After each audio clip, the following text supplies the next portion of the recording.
Hi అండి, అందరికీ నమస్కారం. వాసుదేవ. ఏదైనా కష్టం వచ్చిందనుకోండి, ఏదైనా గబుక్కుని ఏదైనా ఒక వినరాని కవురు వినిపించిందనుకోండి, కంగారు పడిపోకూడదండి. దానికి కంగారు పడకుండా మనం నిదానంగా ఆలోచించి దాన్ని ఎలా అయితే మనం సరి చేసుకోగలం. ఒక నష్టం జరిగిందనుకోండి, ఆ నష్టాన్ని ఎలా సరి చేసుకోవాలి, లాభాన్ని ఎలా చేకూర్చుకోవాలి.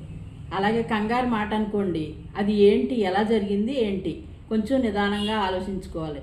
ఆందోళన కారణంగా ఆరోగ్యాలు పాడైపోవటం, లేనిపోయిన మానసిక డిప్రెషన్ అయిపోవటం, మనం సిరాకు పెరిగిపోవటం జరుగుతూ ఉంటుందండి. సిరాకులు పరాకులు లేకుండా చిరునవ్వుతోటి అది ఏ రకంగా అయితే మనం దాన్ని ఇలా చేస్తే బాగుంటుంది అని ఒక ఆలోచన పెట్టుకుని మైండ్లో దాని గురించి ఆలోచించాలి తప్ప ఈ విన్న దాని గురించి కంగారు పెట్టుకోకూడదు. కంగారు పెట్టుకోకుండా ఎప్పుడైతే మనం ఆలోచనతోటి చేస్తామో ఆ పని సక్సెస్ అవుద్ది, తప్పనిసరిగా విజయం.